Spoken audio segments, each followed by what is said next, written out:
شروع کوم د پاک خدای سپېڅلې نامې نه چې ډېر بخونکی او مهربانه دی. زمونږ د پښتنو په ژوند کې ډېرې کمې موقعې داسې په لاس راځي چې مشران کشران یاران را یوځای کېږي، د ژوند خبرې کوي، د امن خبرې کوي، د خپل ادب خبرې کوي، د شعر و شاعرۍ خبرې کوي، د خپل موسیقۍ خبرې کوي، د خپل پښتنو په ژوند باندې خبرې کوي. نننۍ ناسته یا د نننۍ بانډار هم د هغې یوه برخه ده چې مشران را سره راغلي دي، یاران راغلي دي، همزولي راغلي دي، ګپې شپې به رواني. بل په دې خصوصي زمونږ چې کم میلمانه دي چې د سوات نه صوابای ته راغلي دي، د هغوی ډېره زیاته مننه کوو. زمونږ ډېر ګران محترم استاد صاحب سراج الدین سراج صاحب راغلی دی، د هغوی زوی پران سراج صاحب او ارمان سراج خو چونکې تاسو ټول پیژنئ هغوی راغلي دي. هغوی ته به د حمزه بابا دغه شعر باندې به ورته پخې راغلی وام چې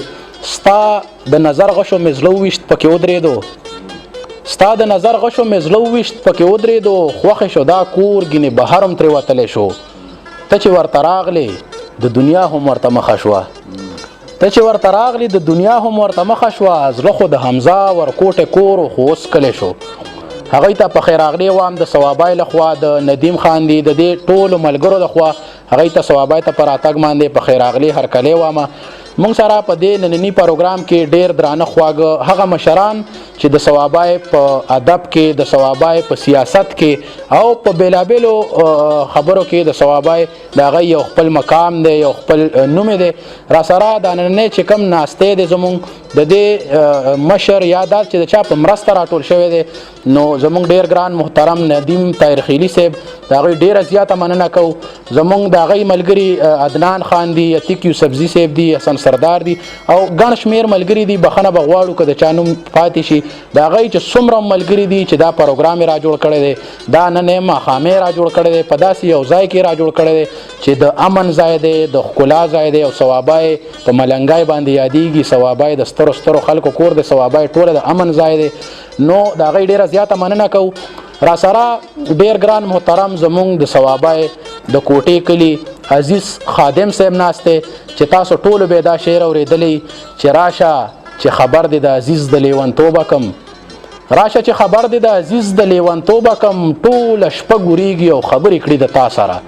عزیز خادم صاحب را سره ناست دی. زمونږ ډېر ګران محترم شوکت یوسفزی صاحب را سره ناست دی، د هغوی هم ډېره زیاته مننه کوو. ګڼ شمېر ملګري دي. دا زمونږ د بیټک ټي وي د کمپین ایکسپرټ چې کم مشر دی جواد اختر صاحب، هغوی هم راغلي دي، وخت یې وباسلی دی مصروفه ژوند نه، ډېره زیاته مننه یې کوو. انجینیر عتیق یوسفزي صاحب دي او چې څومره هم ملګري دلته کې راغلي دي، که زه نومونه اخلم دغه لړۍ به ډېره زیاته اوږده شي. نو په دغه باندې به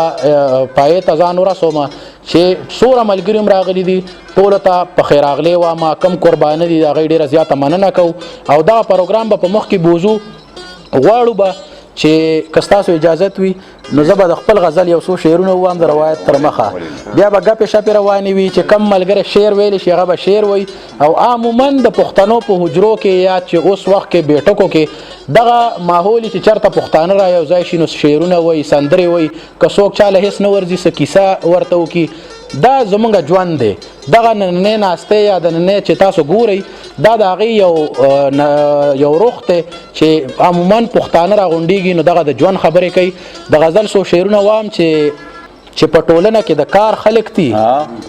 چې په ټولنه کې د کار خلک دي، هغه د ګوتو په سر شمار خلک دي، چې په ټولنه کې د کار خلک دي، هغه د ګوتو په سر شمار خلک دي. چرته یو نیم پکې د پوهې خاون، چرته یو نیم پکې د پوهې خاون، هسې خو دلته کې بېسیار خلک دي. او د یو انسان د درد نه خبرېږي،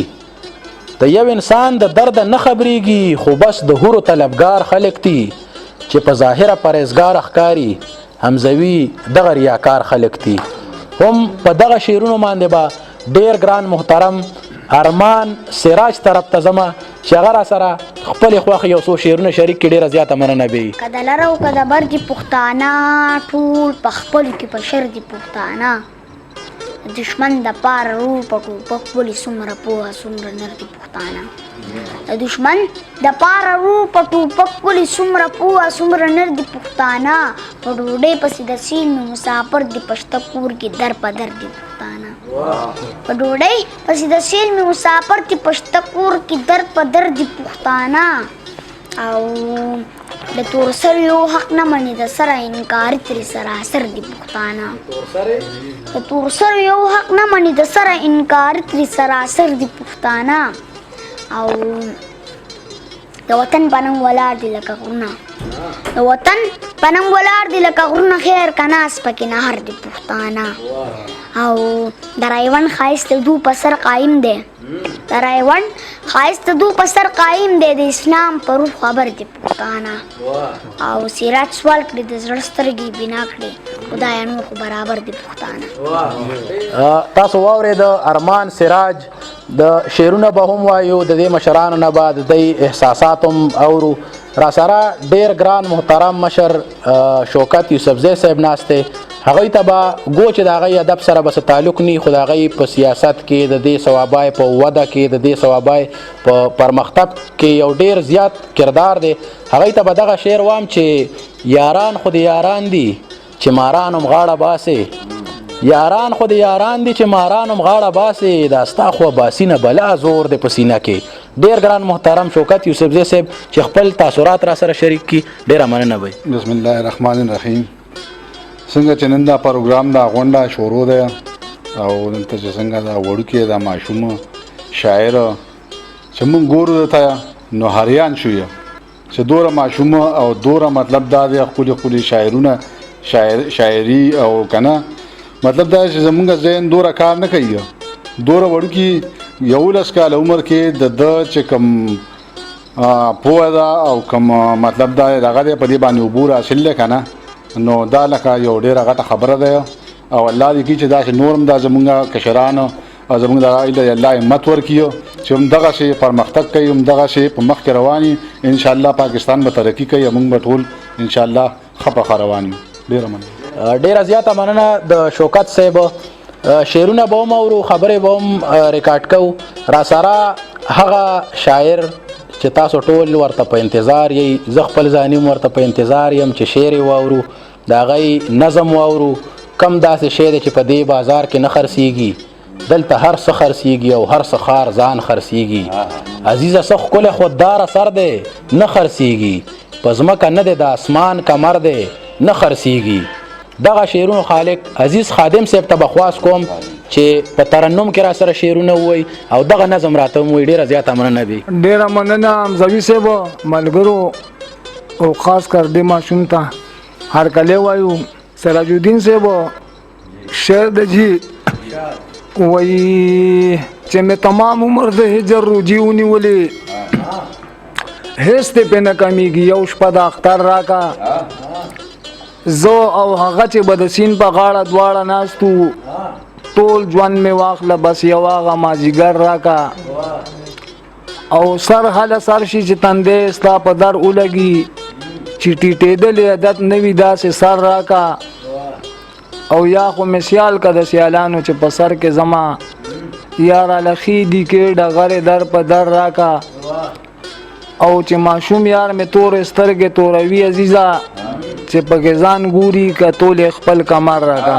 اوس د فرمایش نظم دی د حمزوي صاحب غواړي دا جی سراج صاحب نظم د جی عنوان دی وایي نه خرڅېږي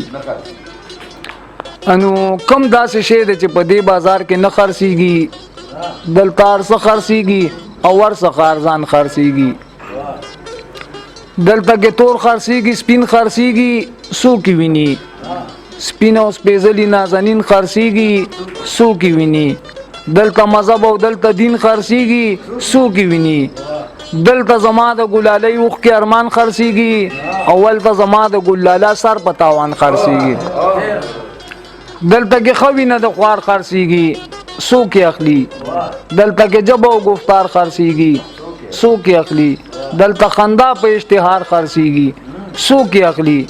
دلته کې ښې غټې پګړۍ ښې په ایمان خرڅېږي او دلته زما د لیوني لالا ګریوان خرڅېږي دلته زمونږ د اسلافو شجاعت خرڅېږي څوک خرڅوي دلته کې ننګ دلته بخدو دلته غیرت خرڅېږي څوک خرڅوي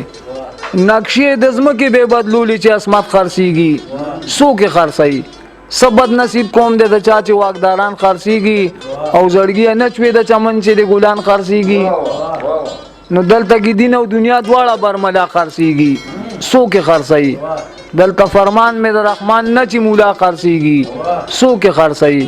او زمونږ اسلام خو بیا د ټولو نه صفا خرڅيږي سو کې خرڅي چې چرته نه خرڅيږي الته مو قرآن خرڅيږي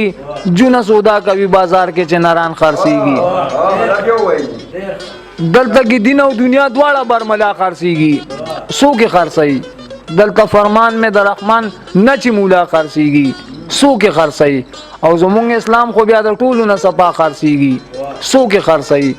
چې چرته نه خرڅيږي الته مو قرآن خرڅيږي جونه سودا کوي بازار کې چې ناران خرڅيږي نو عزیزه سخ کل خوددار اثر دے نه خرڅيږي پزما کنه دے د اسمان کمر دے نه خرڅيږي دا چې تاج د لیوانتوب پسر دے نه خرڅيږي چې د خادم شو نو والله که په یو شان خرڅيږي او کنه پزړوي پکاتو دی هغه ان خرڅيږي دا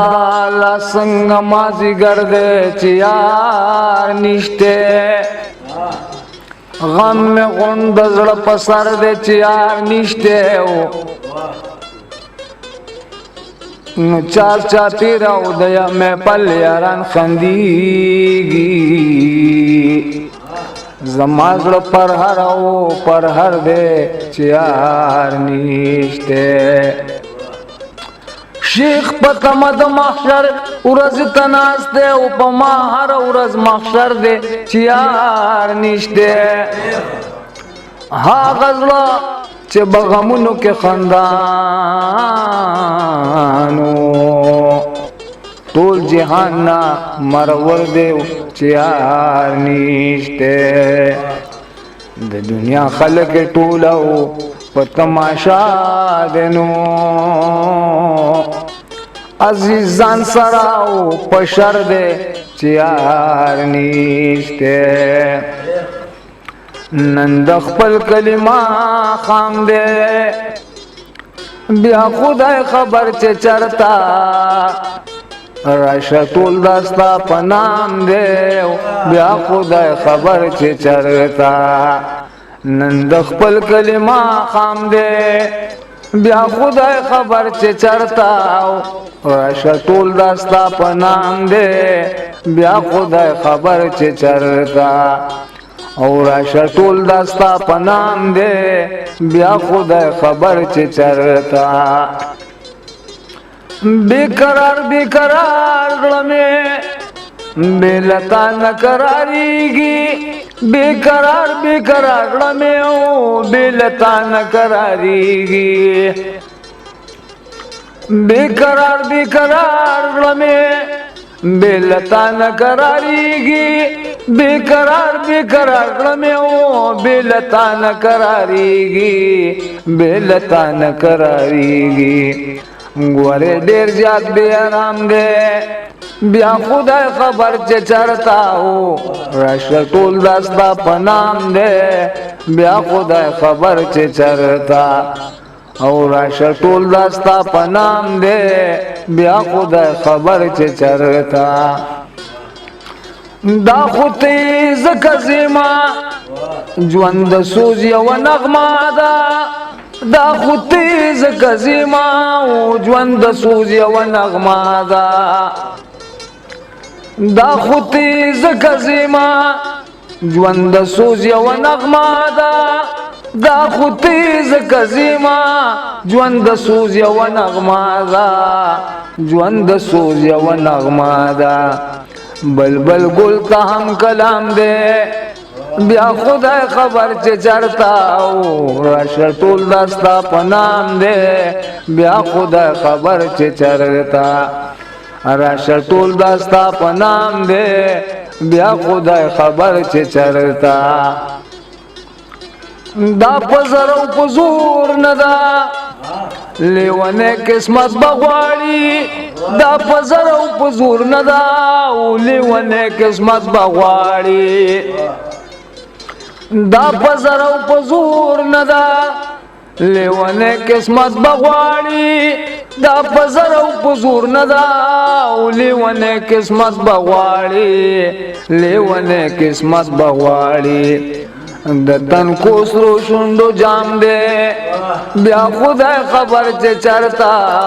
راشه ټول دستا پنام دې بیا خدای خبر چې چرتا د ماخام او د سحر په تماشه ما د غرمې او مازیګر په تماشا یم نو څنګه به وایې چې زه ستا څه ناخوانه یم ټوله شپه ستا د کمر په تماشا یما چې دشتو صحرا سره اشنا کړم زه د هسې رنګ رهبر په تماشا یما نو بے خیالی کې مې د زړه ویني نه چوړي زه د خپل ساده او دلبر په تماشا یما چې عزت عصمت غیرت خرڅی لګیا دی د دستار د سوداګر په تماشا یما نو خوله دې بنده کا او بولي د بل د خولې دا اے عزیزا ستا د سر په تماشا یما د خدای دا بوتې مات کا دا خود سراسر یې ټیټ کا د خدای دا بوتې مات کا او دا خود سراسر یې ټیټ کا د خدای دا بوتې مات کا دا خود سراسر یې ټیټ کا د خدای دا بوتې مات کا او دا خود سراسر یې ټیټ کا دا خود سراسر یې ټیټ کا عزیز نن کستا غلام دے بیا خدای خبر چې چرتا او ټول دستا پنام دے بیا خدای خبر چې چرتا نن د خپل کلمه خام دے بیا خدای خبر چې چرتا راشه ټول دستا پنام دے او بیا خدای خبر دا لکه تا ته ډالۍ دی ښه د خپل کلمه خام دی او بیا خدای خبر چې چرته د عزیز خادم صاحب ترنم تاسو واورید د هغه شعر مو واورید یقینا چې تاسو به ډیر زیات خوند غستی پراتلونکو کې به هم دغسې پروګرامونه کوو د هغې شعرونه د هغې سندرې د هغې ترنمونه به تاسو سره شریکوو موږ سره په دې نننۍ ناستي کې زموږ ډېر ګران محترم انجینیر عتیق یوسفزی صاحب هم ناست دی د هغې په هکله زه یو خبره ضروري کول غواړم چې هغې په خپلو ذاتي وسایلو کې په دې صوابای کې په دې خپل کوټه کلي کې داسې یو سازمان جوړ کړی دی چې هغه دلته کې د زلمی کل ته چې څوک د کتاب سره مینه کوي څوک د لیک لوست سره مینه کوي هغوی ورته ویډیا یو د لایبررۍ یو سیسټم یې جوړ کړی دی ویډیا کتابونه ورته ورکوي هغه یې لولي واپس یې راړي بیا نور وړي یقینا چې دا د یو سټیټ یو ذمهوارۍ کې راځي خو دی دغه ټوله ذمهواري په خپل سر باندې اخیستې ده چېرته چې ساز نه وي سندره نه وي هلته کې هېڅ د ژوند خبره نه وي په صوابای کې په دې پښتون افغان وطن کې د سندرې دپاره کار کوي د ادب دپاره کار کوي ډېر ګران محترم انجینیر عتیق یوسفزي صاحب خواته ځو چې هغه راسره څه شریکوي بسم الله الرحمن الرحیم لاول خو زه دا چې کوم ګران مېلمانه راغلي حمزه یوسفزي صاحب دی ارمان سراج دی دا نور ملګري دي ټولو ته هرکلی وایم هر کله راشئ او بیا د هغې نه بعد دا چې کوم نشست وچلېده او خبرې ډېر اوږدوب نه صرف یو دوه خبرې مې ذهن کې رالې او هغه غواړم چې هغه وکړم یو ټایم موږ په ډایرکټریټ اف کلچر کې د کلچر او د کلچر د ایلیمنټس د پرمختګ دپاره چې کوم زموږ د کلتوري سی دي پای کې یو لټریچر هم راځي زموږ ادب چې کوم دی زموږ اورل نیریټیوز دي چې کوم اوس د یونیسکو په چارټر کې میټ شوي دي د هغې پرې دا خبرې کېدلې چې دا شی به پرمختګ څنګه کوي په دغه دوران کې یو خبره راغله د سوشل میډیا یو سیمینار کې موږ ناست وو هغې کې دغه خبرې اترې کېدلې نو زموږ یو ملګري پکې دا خبره وکړه چې یاره په سوشل میډیا باندې تاسو به یو کرکټر کتلی چې یاره چای والا یو کرکټر په شورېدی شي نو په چې کوم ملګري خبره کړې وه د هغې تعلق پرفارمنګ آرټ څخه و هغې خبره کوله چې یاره د سوشل میډیا یو داسې ټول دی هغې موږ ته دا زندګي دومره اسانه کړه چې موږ که غواړو نو که زه فرض کا یو شاعر یم یا یو ښه ادیب یم یا یو ښه سندرغاړی یم که زه غواړم چې زه خپل فن خلکو سره شریک کوم نو مخکې به دا طریقې وي چې تا میډیا ته د هر چا به اکسس نو یو سړی به میډیا ته مخامخ نشي ورتلی انلیس انټیو چې تاسو به چې د پروډوسر سره یا ډایرکټر سره یا چا سره تعلق نو هغه شی چې کوم دی هغه ماشاءالله د سوشل میډیا په دې لاره باندې دومره آسان شو چې مونږ پکې د 11 کالو واړه شاعرانو مسوینو که نه د هغې نه مونږ ته اندازه ولګېده چې را به سوشل میډیا ښه پرفیکټلی کار کوي صرف دو خبرې کول غواړم یو د حمزه یوسفزۍ صاحب باره کې ده یو د ارمان صاحب باره کې ده ارمان باره کې به دا وایم چې ماشاءالله صرف حافظه نه پکار د شعر یادولو دپاره د دې چې کوم انداز دی کومه طریقه ده کومه پوهه ده نو هغه ماشاءالله ډېره بدله ده ډېره جدا ده او مخکې مونږ کتل غواړو ته دا جدا انداز او دا په کومه طریقه چې دی دا وینا ده ځکه چې شعر لیکل هغه هم ډېر ګران کار دی هغه وایي که نه وایي شاعران او ټیچران استادان چې کوم دي دا وایي بای ډیفالټ دي بای برت دي که نه ته اوس ما ته ووایه تاسو نه زه به په 100 کاله کې یو شعر جوړ نه کړم ځکه شعر نشي لیکلی دا د بنده هغه دنني فیلینګز دي که نه دنني احساسات دي او دا جمزویم په ډېرو کومو خلکو کې نو د دې چې کوم انداز دی کومه طریقه ده د وینا او د هغه پوهې او هغه چې کوم دغه شعر په هغه ډیپت کې دی ځان پوهه کوي او هغې نه بعد هغې ډلیوري په کومه طریقه ده ماشاءالله بهترین ده او الله دې دغسې ساتي د حمزوي صاحب باره کې به زه یو خبر وکړم چې ډېرې زیاتې هلې ځلې راغستې دي ماشاءالله زمونږ د ډسټرکټ صوابۍ په ینګ کل کې د حمزوي صاحب چې کوم خدمات دي خاص کر د ادب او د کلتور په لار ما په بیټکو کې لیدلی دی ما په ارټو کې لیدلی دی ما په پټو کې لیدلی دی ما په غرونو کې لیدلی دی چې په کوم ځای کې ورسره 500 منټه ویلاویږي ما په یو ځای کې دام لیدلی چې هغه نن سبا زموږ په ډسټرکټ کې د ناڅاپي اټکې استعمالېږي دا د حمزوي صاحب ایجاد دی اخره کې به صرف دومره دا ووایم چې د ارمان صاحب او د حمزوي صاحب په دې وینا د برکت شي په دې پوهه د برکت شي او ښاد او آباد اوسئ سلام د انجینیر عتیق صاحب خبرې تاسو واورېدې د هغې نه پس به زموږ د نننۍ ناستې دا چې څوره ریکارډینګز کیږي دا څوره ټیم دلته کې راغلی دی زموږ ډېر ګران محترم جواد اختر صاحب موږ سره ناست دی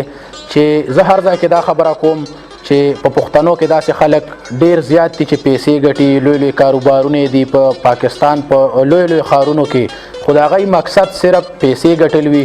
داسې خلک ډېر زیات کم دي هم دغه کمو خلکو نه یو جواد صاحب دی چې هغه پیسې هم ګټي او پیسې ګټي او په خپل ادب په خپل کلچر د هغې په وده باندې لګوي نو غواړو چې د جواد صاحب طرف ته لاړ شو او د هغه نه یو څو خبرې واورو جواد صاحب بسم الله الرحمن الرحیم د ټول ناول خو زه ستاسو ټول ډېر زیاته شکریه ادا کوم او دا چې کوم مېلمانه خاص کر د سوات نه راغلي ارمان او سراج صاحب د هغوی زه ډېر زیات شکرګزار یم چې هغوی دلته کې رالل او دا نور چې کوم زموږ مشران ناست دي دا زموږ سر تاجونه دي دا کشران چې کوم ناست دي دا زموږ مټي اور چې کوم خلک د ادب دپاره کار کوي نو هغه زه ډېر زیات خوښوم زه غواړم چې هغه په مخکې باندې لاړ شي لکه حمزوي ون اف دم لکه ته هغوی کې یو مثال یو ښه مثال مونږ ته مخامخ څنګه چې ارمان د ارمان باره کې به زه دا ووایم د ده چې کوم خپل مایند سیټ دی ماشوم دی به انشاءالله په خپل لایف کې مخکې به ډېر مخکې به ځي په هر فیلډ کې دی د ده کې یو پرفیکشن یو کوالټي الله پاک ایښې ده نیچرلی چې دی لکه څنګه شعر یادولی شي هلن کې شعر ډېر ښه خلک نشي یادولی زه یې نشم یادولی موږ هر څه یادولی خو شعر نشو یادولی دلته شعر یادېږي نو اټ مینس چې دی په هر یو څیز کې که یو پازیټیو طرف ته دی لاړ شي په سبق کې په خپل فیوچر کې نو دی یو ډېر ښه پرفیکټ انسان د ده نه جوړېدی شي څنګه چې هغه وختي په خپله ووایي چې زه اول انسان جوړېږم بیا به چې دی نو ډاکټر یا انجینیر یا دا جوړېږم دا یو ډېره لویه خبره په دومره عمر کې دومره لوی سوچ لرل دې کې لازم خبره سوری پې د خپل والد صاحب افیکټ ریفلیکشن پې راغلی خامخا هغوی ته د هغوی نه ورته دغه میلاویږي او رور هم دی ورسره هغه هم ښه سپورټ کوي هر لحاظ سره په هر ځای ته ورسره ځان رسوي خپل اکټیویټیز نه ټایم وباسي او د سره ورځي د در ډاډه کول لپاره د در پرمختګ دپاره نو ارمان ته یو ځل بیا زه تھینک یو سو مچ چې دلته کې رالې صحابه ته په راتګ درته ډېر ډېر ویلکم